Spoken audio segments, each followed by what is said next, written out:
Hello everyone. Today we're going to be diving into the occultic world of Saturn worship and the Black Cube of Cronus, a topic that has fascinated scholars and conspiracy theorists alike. I've heard plenty about the Roman Senate and their descendants still being in control over our world and have been working in secret for centuries, perhaps even thousands of years.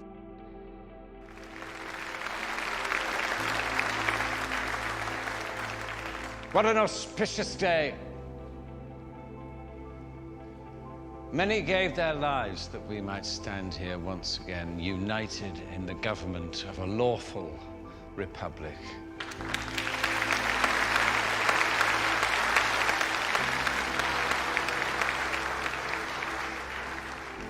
So today let's take a look at the Black Cube, the Yahweh of the Bible, and Saturn's connection to Satan. Thanks for joining me today, guys, and let's begin.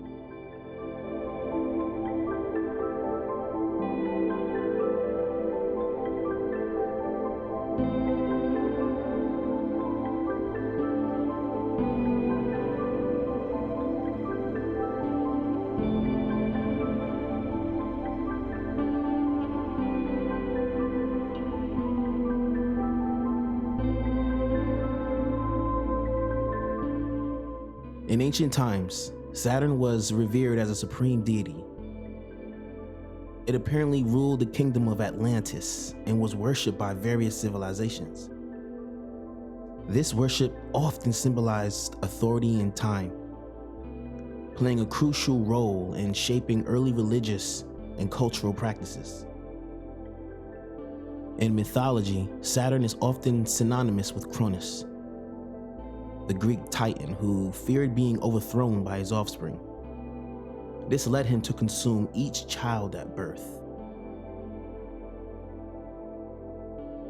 In Egyptian mythology, Saturn is seen as the divine ancestor, with Isis claiming to be Saturn's eldest daughter. The Greeks and the Romans worshipped and viewed Saturn as a cruel god. It's stated that before the Great Flood, the god Saturn, or El, was represented by a black cube and was viewed as the supreme god and ruler of kings, and that he ruled Atlantis and became the divine ancestor of all earthly leaders and earthly kings.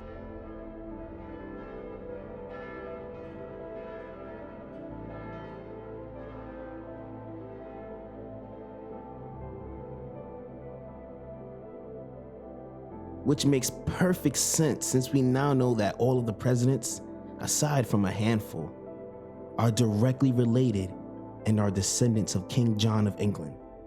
The story of a 7th grader from Salinas who claims to have made a major discovery about President Obama.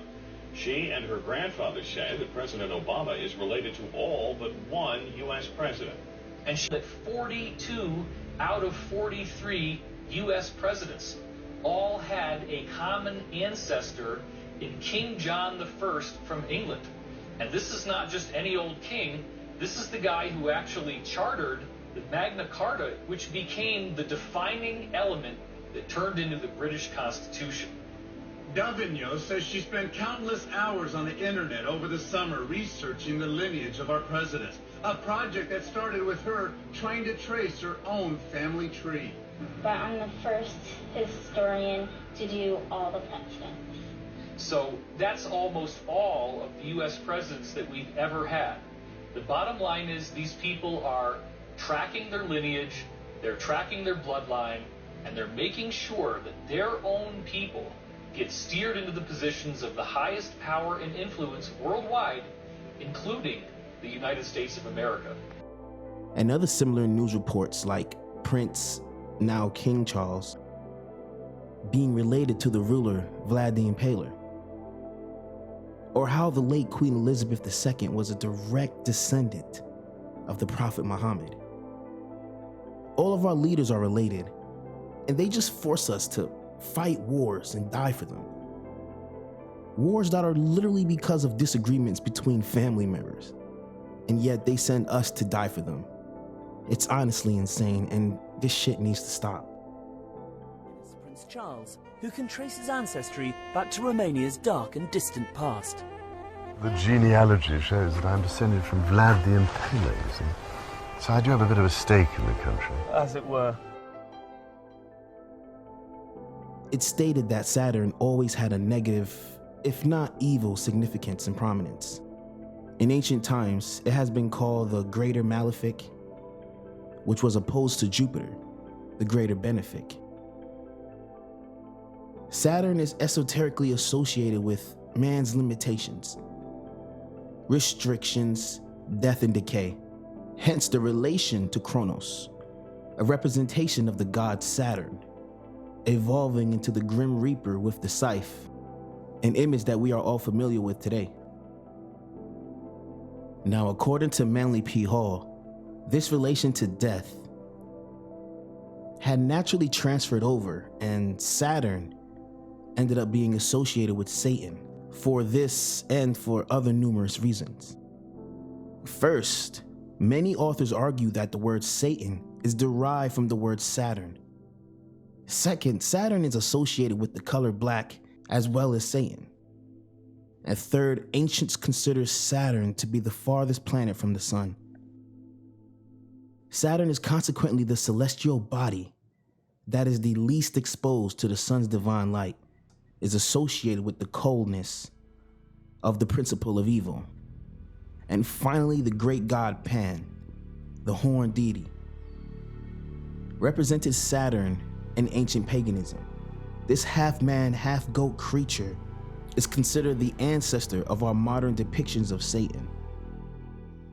Do you think you can upset the order of the universe and not pay the price? But he meant no wrong! What I did is done. Pan was a composite creature, the upper part, with the exception of his horns, being human, and the lower part in the form of a goat. The pipes of Pan signify the natural harmony of the spheres, and the god himself is a symbol of Saturn. And Saturn is a planet that is enthroned in the constellation of Capricorn, and the emblem of Capricorn is a goat. So this covers the legendary pagan gods like Baal, Moloch, and of course the Baphomet, famously associated with many high-level modern-day secret societies.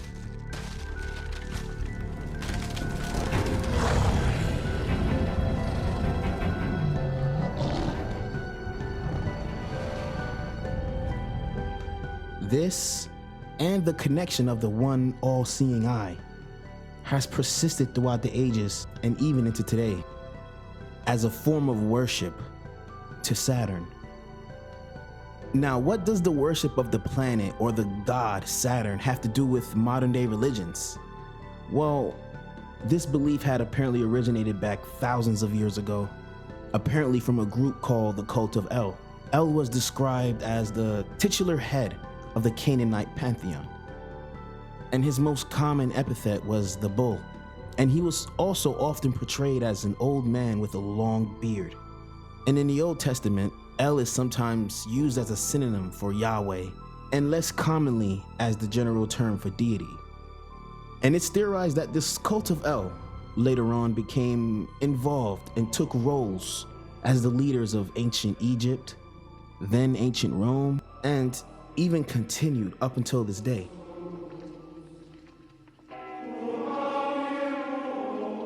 Now, the main problem I had with researching this topic is the actual amount of information regarding this cult and its different names it went by throughout the centuries.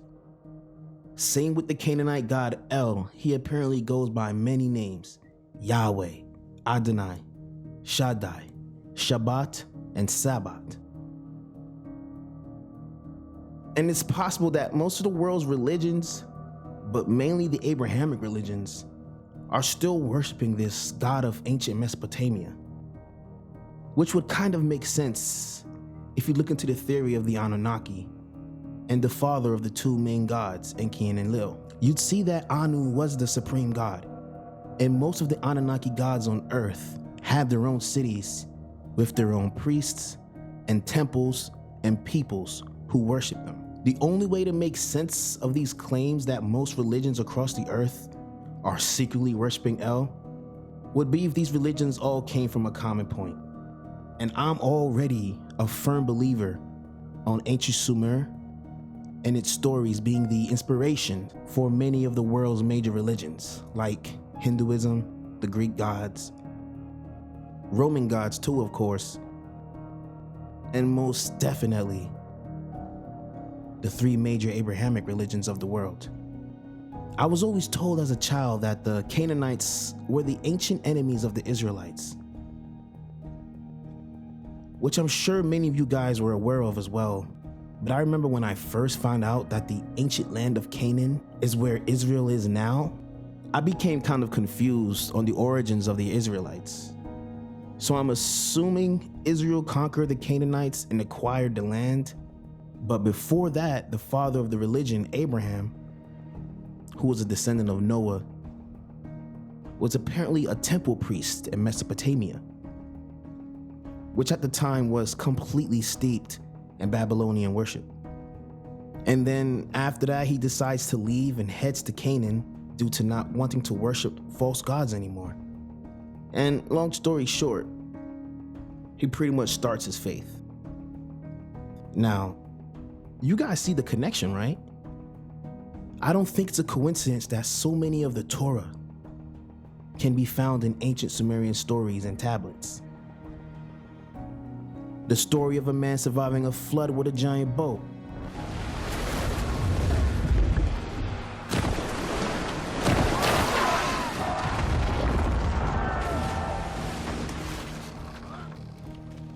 Man being made from clay.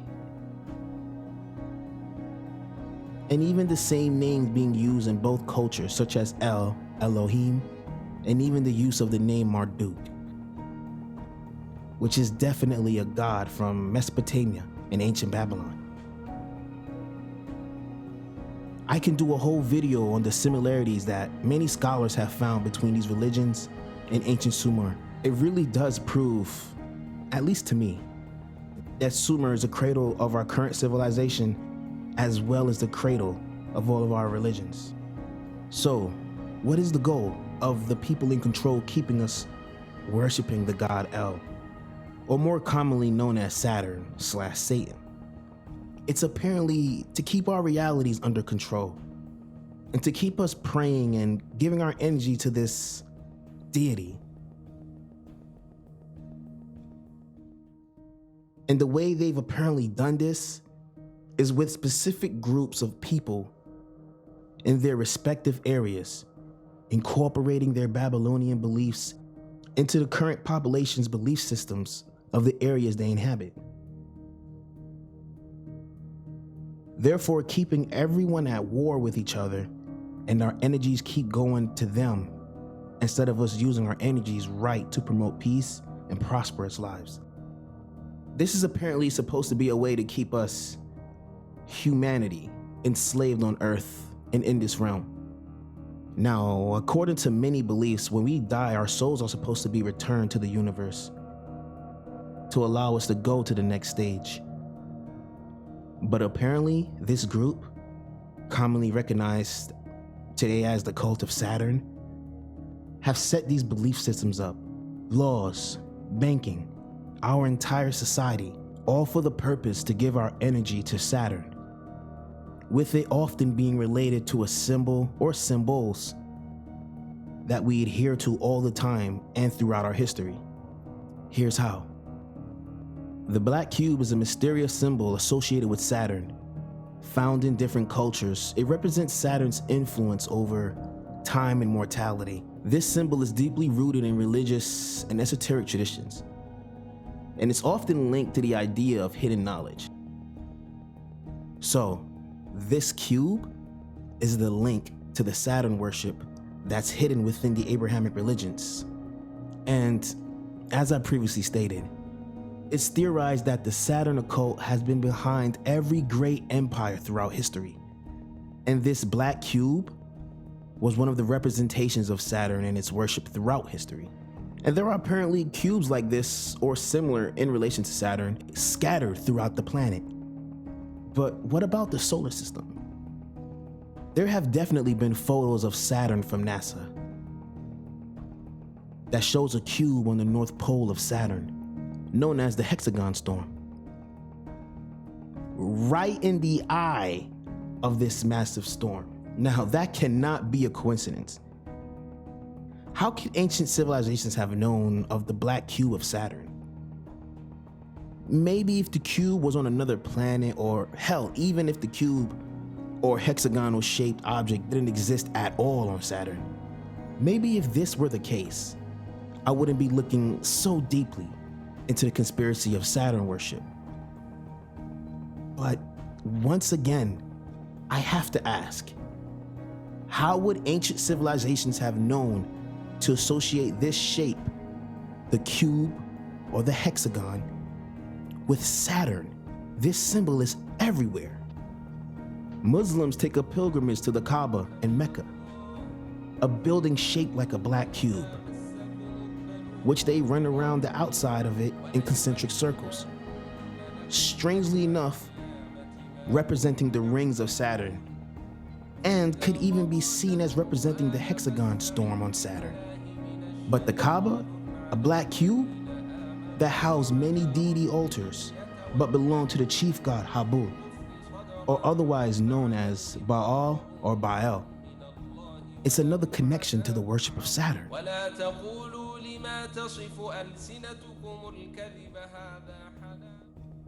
Jewish people wear the leather boxes called tefillin on their foreheads as a religious observance. Tefillin are a reminder of God's intervention during the Exodus from Egypt and are worn during weekday morning prayers.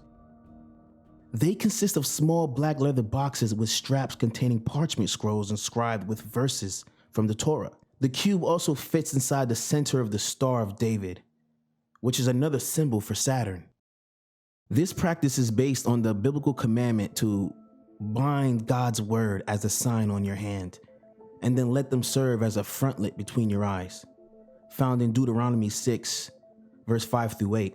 The tefillin worn on the head, known as the shel rosh, are placed just above the forehead on the midline of the head in accordance with this commandment.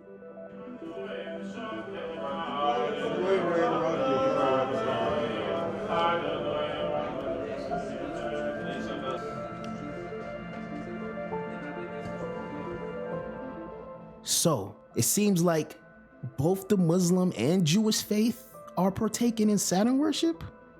Well, what about Christians? What could possibly be the representation of Saturn in Christianity? I don't remember seeing anything in Christian history that resembles the worship of a cube, but apparently there is. It's the cross. The cross is what is revealed when the cube has been opened and unfolded. Man, I feel that the God of the Bible is none other than El, Set, Kronos, Father Time himself, the Grim Reaper, and many others. Both Satan and Santa are also derived from Saturn. In fact, Christmas is actually the pagan holiday Saturnalia, as I covered in this video here. Go check it out. But according to some researchers, Saturn symbolism is everywhere throughout society. They claim that it's damn near inescapable. The Lord of the Rings is a reference to Saturn. It's some form of Elvish. I can't read it. There are few who can. In the common tongue, it says one ring to rule them all. As well as the symbolism behind wedding rings. The halo that is often depicted over the heads of religious figures in art is also a reference to Saturn's rings. There are several corporate logos paying tribute to Saturn as well, from Nike all the way to Nissan. All of this is to give our energy towards these symbols and images. Because according to the occult, it doesn't matter what people believe a symbol is to them personally. What matters is the true meaning of it, its origin. So it doesn't matter if good people with good intentions pour their energy into these celebrities, companies, or religious symbols. If they view the cross or the cube as a positive image of their respective god or belief, their energy and prayers are sent straight to El, or the god Saturn. Man, the cult of Saturn may have deceived us all. Not only the followers of the Abrahamic religions, but apparently they may have deceived the atheists as well. Some make Charles Darwin out to be a member of the Cult of Saturn as well, who of course was the father of the theory of evolution, which was apparently done to help ignite the modern atheist movement. Now, I'm not too sure how true this could possibly be, only because I understand the misconceptions people have about Darwin. But guys, at the end of the day, Darwin's research was old. And even without Darwin, there are plenty of examples of evolution occurring in a micro or macro scale. But that's just my opinion from the facts that I've seen, from the studies that I've seen.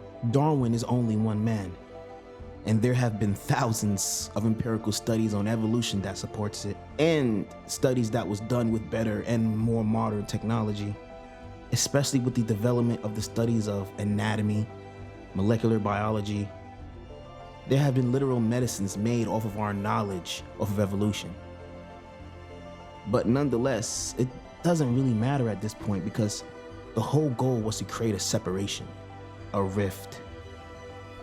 And there is definitely a rift between theist and atheist. So, mission accomplished, I guess. Mr. Darwin, sir. Yes. Either you are being disingenuous, or you do not fully understand your own theory. Evidently, what is true of the barnacle is true of all creatures, even humans. Clearly, the Almighty can no longer claim to have authored every species in under a week. You've killed God, sir. You have killed God. Or, to put it another way... And I, for one, say good riddance to the vindictive old bugger. Charles. Charles. Oh, no, fine. Promise, please. Yes, I quite understand. It's stated that the occult has even less respect for atheists than Christians, or they feel atheists are blind to the intelligent design and the sacred geometry making up material reality as a result of listening to the lies propagated by insincere cult members pretending to be atheists themselves. This is interesting because this was somewhat mentioned in a prediction of the 3 Great World Wars in 1871, written by Albert Pike, a member of a secret society in which there's most likely a connection to the Cult of Saturn as well. Possibly an offshoot, but it states the First World War must be brought about in order to permit the Illuminati to overthrow the power of the czars in Russia and making that country a fortress of atheistic communism. The divergences caused by the agents of the Illuminati between the British and Germanic empires will be used to foment this war. At the end of the war, communism will be built and used to destroy the other governments and in order to weaken religions. Then he states the Second World War must be fomented by taking advantage of the differences between the fascist and the political Zionist. This war must be brought about so that Nazism is destroyed and that the political Zionism be strong enough to institute a sovereign state of Israel and Palestine. And during this Second World War, international communism must become strong enough in order to balance Christendom, which would be then restrained and held in check until the time when we would need it for the final social cataclysm. Bruh. And this is where it gets interesting for the climate of today's situation. In 1925. So he says, after World War I was just over a few years, and before World War II even started, he's now thinking about this Third World War, and it says that it will be caused by the differences between the political Zionists and the leaders of the Islamic world. The war must be conducted in such a way that Islam, the Muslim Arabic world, and political Zionism, the State of Israel, mutually destroy each other. That's what it says. Meanwhile, the other nations, once more divided on this issue, will be constrained to fight to the point of complete physical, moral, spiritual, and economic exhaustion. We shall unleash the nihilists and the atheists, and we shall provoke a formidable social cataclysm in which, in all its horror, will show clearly to the nations the effect of absolute atheism, origin and savagery, and of the most bloody turmoil. So he's against Christianity and he's against atheism. They're supposed to fight each other to the death, you see. Then, he says, everywhere the citizens obliged to defend themselves against the world minority of revolutionaries will exterminate those destroyers of civilization and the multitude, disillusioned with Christianity, whose deistic spirits will, from that moment, be without compass or direction, anxious for an ideal, but without knowledge where to render its adoration, will receive the true light through the universal manifestation of the pure doctrine of Lucifer. That's what he says. Which will follow the destruction of Christianity and atheism, both conquered and exterminated at the same time. Guys, they're trying to make us war with each other. That's insane that this group possibly have orchestrated these world wars and events to happen, especially if you believe they were involved with Rome at the time of the creation of the church. It's possible these members started groups later on within the church, like the Knights Templar, the Jesuits in Opus Dei, Masonic lodges like Propaganda Do, and maybe even the Rosicrucians, all to create the illusion of power and diversity, when everyone in the end really answers to the church, and in turn, Saturn/Satan. This cult, made up of many famous individuals in Hollywood, politics, sports, music, and religion, is apparently hoarding esoteric knowledge for themselves and also practicing black magic.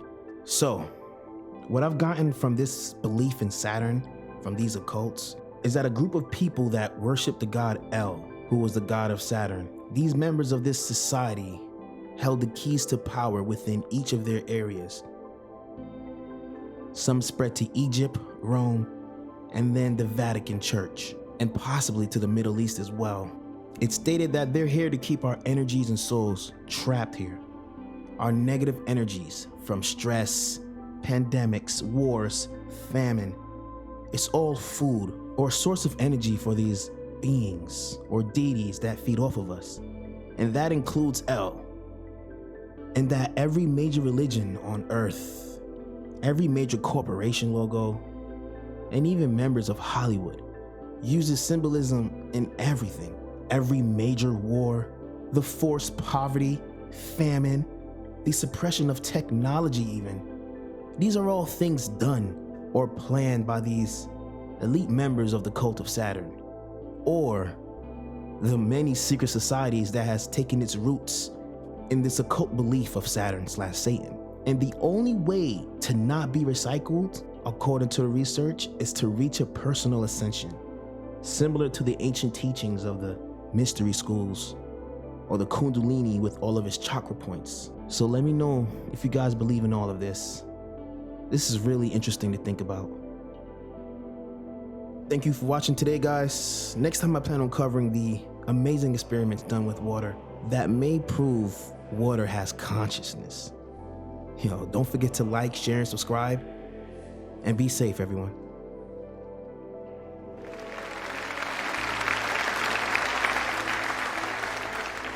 What an auspicious day. Many gave their lives that we might stand here once again, united in the government of a lawful republic.